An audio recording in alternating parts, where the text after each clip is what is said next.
Hello everyone, this is Lakshmanan from Shilpis Academy. In this video, we will talk about ஒரே மாசத்துல நம்ம இந்த particular business law and ethics பேப்பரை எப்படி நம்ம ரிவைஸ் பண்ணலாம் அப்படின்றத நம்ம பார்க்க போறோம். ஃபர்ஸ்ட் நம்ம என்ன தெரிஞ்சுக்கணும் அப்படினா நம்மளுடைய வெயிட்டேஜ் தான். நமக்கு வெயிட்டேஜ் பொறுத்தவரைக்கும் பாத்தீங்க அப்படினா நம்ம டெக்ஸ்ட் புக்லயே இருக்கு. கமர்ஷியல் லாஸ்ல இருந்து பாத்தீங்கன்னா 30 மார்க்ஸ், இண்டஸ்ட்ரியல் லால 15 மார்க்ஸ், கார்ப்பரேட் லால 40 மார்க்ஸ், பிசினஸ் எதிக்ஸ்ல 15 மார்க்ஸ் அப்படின்ற மாதிரி தான் நமக்கு வருது. அப்ராக்ஸ் தான். நமக்கு என்ன சாய்ஸோட வரும்ங்கறப்ப 1 or 2 மார்க்ஸ் எக்ஸ்ட்ரா தான் நமக்கு வரும். நம்ம முதல்ல இருந்தே சொல்றது என்ன அப்படினா இந்த கார்ப்பரேட் லா அண்ட் எதிக்ஸ் இந்த ரெண்டு பார்ட்ட நல்லா தரவா படிச்சுக்கணும் அப்படினு சொல்லி தான் நம்ம எப்பவுமே சொல்றது.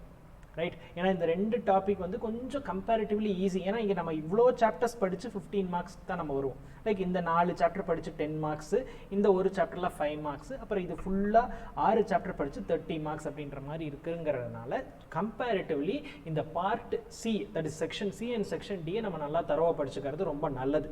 அந்த கம்பெனிஸ் ஆக்ட்லையும் பார்த்தீங்க அப்படின்னா வி ஆல்வேஸ் டெல் நம்மளுக்கு என்னென்ன டாபிக்லாம் அதில் ரொம்ப இம்பார்ட்டன்ட் அப்படின்றத நம்ம முதலே படிச்சிருக்கோம், சொல்லியிருக்கோம். இப்போ மறுபடியும் நான் அதை ஒரு தடவை உங்களுக்கு டீட்டெயில்டாக காமிச்சிடறோம். ஸோ 6 யூனிட்ஸாக பிடிச்சிருக்காங்க. 12.1, 12.2, 3, 4, 5, 6 இந்த 6 சாப்டருமே ரொம்ப ரொம்ப இம்பார்ட்டன்ட். அதில் எக்ஸ்ட்ராவாக நல்லா கான்சென்ட்ரேட் பண்ணி படிக்கணும்னா இந்த 4 தரவு பண்ணிருங்க. இந்த ஃபர்ஸ்ட் சாப்டர்ல என்ன பண்ணுங்கன்னா ஃபர்ஸ்ட் இனிஷியல் ஸ்டேஜஸ்ல கம்பெனி டைப்ஸ், இந்த ப்ரமோஷன் ஃபார்மேஷன் டைப்ஸ் இதை நல்லா தரவு படிச்சுட்டு அதுக்கப்புறம் மிச்சம் இருக்க குட்டி டாபிக் எல்லாமே படிங்க. ரைட்டா? ஸோ ஏன்னா இதுல இருந்தெல்லாம் கொஷின்ஸ் வரக்கான சான்சஸ் இருக்கு. Directly we can see. ஏன்னா இந்த 12.2 டேரக்டர்ஸ் பார்த்தீங்கன்னா ஒரு 10 டாபிக் தான் இருக்கும். அந்த 10 டாபிக்ல 2 கொஸ்டின் வரக்கான சான்சஸ் நிறைய இருக்கு. ரைட்டா? அதனால இந்த 12.2 to 12.6 each and every line நம்ம நல்லா படிச்சுக்கணும். அப்புறம் 12.1ல இருக்க ஃபர்ஸ்ட் இனிஷியல் டாபிக்ஸ், அதுக்கப்புறம் மிச்சம். ஏன்னா இந்த 2 டாப்பிக்கை நீங்கள் விடவே கூடாது. சாய்ஸில் எதுவுமே விடாதீங்க. கம்பெனிஸ் ஆக்ட் அண்ட் பிஸ்னஸ் எத்திக்ஸை எதுவுமே சாய்ஸ் விடாதீங்க. இதுலேயும் அதே மாதிரி தான். Every thing is important. எதுவுமே வராதுன்னா நம்ம சொல்ல முடியாது. ஒரு இதுலேயும் நம்ம ஆல்ரெடி சொல்லியிருக்கோம். ஹெட்டிங்ஸ் ஞாபகம் வச்சுக்கணும். பிரைமரி நார்ம்ஸுங்கிற ஹெட்டிங்கில் தான் இது எல்லாமே இருக்கும். அப்புறம் பார்த்தீங்கன்னா business ethics and it's relevance to business இருக்கும். ஒரு ஹெட்டிங்கும் 7 பிரின்சிபல்ஸ் ஆஃப் பப்ளிக் லைஃப் இதெல்லாமே இது ரெகுலராக கேட்குற கொஷின். 2 கொஷின் நம்மளுக்கு வருது. 7 + 7 14 மார்க்ஸ், ஒரு 2 1 மார்க் அப்படின்ற மாதிரி நமக்கு கேட்டுறாங்க. 15 மார்க்ஸ் தான் எக்ஸாமு. பட் இருந்தாலும் நமக்கு 16 to 17 மார்க்ஸ் வரும். 2 7 மார்க் கொஷின் ப்ளஸ் நமக்கு இதுவும் வருது. லைக் 1 மார்க்கில் நமக்கு கேட்குறாங்க இல்லைங்களா? ஸோ அதுவும் நமக்கு இம்பார்ட்டன்ட்டு. ஸோ இது ரொம்ப முக்கியம். இப்போ ரிவிஷன் அப்படின்றப்ப 30 டேஸில் நீங்கள் majority of time which topic you have to spend அப்படின்னா இந்த 2 டாபிக் தான் நான் சொல்லுவேன். செக்ஷன் சி அண்ட் செக்ஷன் டிக்கு எவ்வளோக்கு எவ்வளோ டைம் இன்வெஸ்ட் பண்ணி ப்ராக்டிஸ் பண்ணுறீங்களோ அவ்வளோக்கு எவ்வளோ நல்லது. எப்படி ப்ராக்டிஸ் பண்ணுறது, என்ன படிக்கிறது அப்படின்னு பார்த்தோம் அப்படின்னா புக் பேக் கொஷின்ஸை தரவாக இருக்கணும். Chapter number 12 and module number 12 and module number 13 உங்கள் புக்கில் கொடுத்துருக்க மாதிரியே சொல்லணும் அப்படின்னா இதை ரெண்டையுமே புக் பேக் கொஷின்ஸை தரவு பண்ணிடணும். ஒரு கொஷின் கூட விடக்கூடாது. புக் பேக்கில் இருக்கிற ஃபில்லப்ஸாக இருக்கலாம், சூஸ் இட்டாக இருக்கலாம், மேட்ச் த ஃபாலோயிங்காக இருக்கலாம், ட்ரூ ஆர் ஃபால்ஸாக இருக்கலாம், இல்லை questions short essay, long essay, what ever it is எல்லாமே தரவாக படிச்சிடணும். புக் பேக்கில் இருக்க கொஷின்ஸ் தரவாக இருக்கணும். நம்ம ஒன்று கூட சாய்ஸ் விடவே கூடாது. 200% சொல்கிறோம். ஒன்று கூட சாய்ஸ் விடாதீங்க. ஈஸி தான். நமக்கு கலர்டு சார்ட்ஸ் நம்ம ஸ்டூடெண்ட்ஸ்க்கு எல்லாமே இருக்கு இல்லையா? அந்த கலர்டு சார்ட்ஸ் வச்சு கூட நீங்கள் படிச்சிட்டிங்கன்னா ரொம்ப ஈஸி.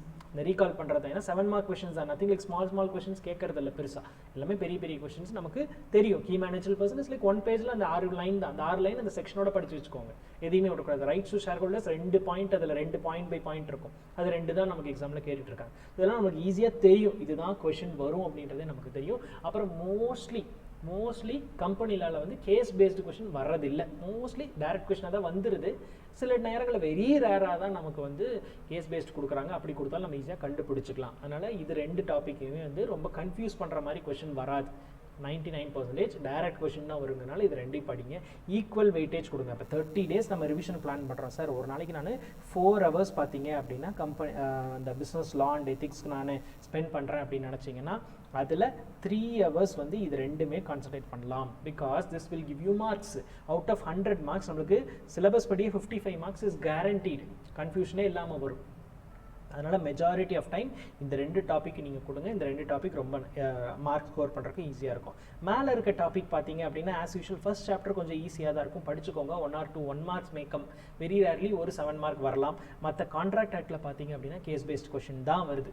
ஃபுல்லாக படிங்க, வேண்டாம்லாம் சொல்ல மாட்டோம், படிங்க. But at later stage first நம்ம அதை தரவு பண்ணி வச்சுட்டு you should have a stable thing. ஏன்னா ஃபஸ்ட் எக்ஸாம் இதுதான். நமக்கு ஈஸியாக வரக்கான சான்சஸ் இருக்குது. வருதோ வரலையோ நம்ம ஓரளவுக்கு தெளிவாக போயிடணும். அந்த பார்ட் பி அண்ட் சி நம்ம நல்லா படிச்சு போயிட்டோம்னா இதில் 2 கொஸ்டின் வரும். கான்ட்ராக்டில் 2 கொஸ்டின் வந்துட்டு இருக்குது யூஸ்வலாக. அப்போ அது ரெண்டுமே கேஸ் பேஸ்டு தான் வருது. சில டைம் கண்டுபிடிச்சிடலாம் என்ன டாபிக் அப்படின்றத. அதை லைட்டாக படிங்க. சேல் ஆஃப் குட்ஸ் ஆக்ட் அதுக்கப்புறம் படிங்க. Negotiable instrument act, partnership act, LLP ஆக்ட்லாம் ஒரு ஓவர்வியூ மட்டும் பாருங்க. டுவர்ட்ஸ் த ரிவிஷன் ஃபேஸ் சொல்கிறேன் நான். இப்போவே நீங்கள் படிக்கணும்னா படித்து வச்சுக்கோங்க, வேண்டாம்லாம் சொல்ல மாட்டோம். பட் நம்மளுக்கு we cannot predict which question will come. நமக்கு அந்த ரிவிஷன் ஃபேஸில் பார்த்தீங்க அப்படின்னா ஓவரால் வியூ தான் நமக்கு பார்க்க முடியும். பட் இதே இந்த டாப்பிக்கெல்லாம் இருக்குது பார்த்தீங்களா, இதில் இந்த கோட் ஆன் வேஜஸ் கொஞ்சம் ஈஸி தான், ஒரே டாபிக் தான். பட் அதில் ஒரு கொஷின் வந்துடுது, ஒரு கொஷின் ஆல்வேஸ் வருது. இந்த 4ல் பார்த்தீங்கன்னா ஏதோ 2 கொஷனில் தான் வரும். எது 2ல் வருது நமக்கு ப்ரிடிக்ட் பண்ண முடிய மாட்டேங்குது. அதனால் கடைசி ரிவிஷனில் அதெல்லாமே வச்சுக்கோங்க. ஜஸ்ட் கிளான்ஸ் பாருங்கள். இந்த keywords previous year question papers மட்டும் பார்த்தீங்கன்னா கூட போதும். Sometimes if you are lucky அந்த கொஷனே வரும். சார் அதுவுமே என்னால் பண்ண முடியல, எனக்கு ரிவிஷனுக்கு நான் என்ன பண்ணட்டும், எது மட்டும் பண்ணால் நான் பேர் மினிமமாக மார்க் வாங்கலாம்னா book back question 1 mark first. இந்த 11 மாடியூல் இருக்கு இல்லைங்களா, இந்த 11 மாடியூலில் இருக்க புக் பேக்கில் இருக்க 1 மார்க் மட்டும் ஃபஸ்ட்டு படிங்க. ரைட், ரிவைஸ் பண்ணுறதுல 1 மார்க் மட்டும் நல்லா ரிவைஸ் பண்ணி நல்லா புரிஞ்சு படிங்க. Sometimes true of false question will be asked in choose the best answer. நமக்கு சூஸ் த பெஸ்ட் ஆன்சர் தான் எக்ஸாமில் வந்து இருக்குது. 15 into 2 30 மார்க்ஸ் அப்படின்னு தான் எக்ஸாமில் கேட்டுட்டு இருக்கிறனால அப்படி கூட கேட்கலாம். அதனால புரிஞ்சு அந்த 1 மார்க்ஸை படித்து வச்சுருங்க. 11 மாடியூல்ஸில் 1 மார்க் தரவு பண்ணிவிட்டு, ஆனால் இந்த பார்ட் சி அண்ட் டி இதில் புக் பேக்கில் இருக்கிற எல்லா கொஷின் 1 மார்க்கு டிஸ்கிரிப்டிவ் எல்லாமே படிச்சுட்டு உள்ளே இருக்கிற டாப்பிக்கும் நல்லா படிச்சிட்டிங்கன்னா ஃபார் ஷியர் வில் கெட் 60+. ஈஸியாக நம்ம 60+ வாங்கலாம். மேலே இருக்கிறதும் படிச்சிருக்கணும். 60+ வாங்கணும்னா மேலே இருக்கிறதையும் படிச்சிருக்கணும். கீழே இருக்கிறத தரவை படிச்சுட்டு மேலே இருக்கிறதுல புக் பேக்கில் இருக்கிற 1 மார்க் எல்லாமே தரவை படிச்சுட்டு இந்த சாப்டரில் ஈஸியாக இருக்கும். சேல் ஆஃப் குட்ஸ் எல்லாம் கொஞ்சம் ஈஸி. கான்ட்ராக்ட் பெருசாக இருந்தாலுமே கொஞ்சம் கான்செப்ட்ஸ்லாம் நம்மளுக்கு கிளாரிட்டி கிடச்சிரும். இது 3 படிச்சுட்டு அப்புறம் நீங்கள் இதுக்கெல்லாம் வாங்க. After that only you have to spend time for all these other remaining chapters. Because weightage நம்மளுக்கு வந்து அப்படி தான் கொடுக்கணும். எக்ஸாம் பர்சனல் நம்ம ரிவிஷன் அப்படின்றப்போ இதுதான்.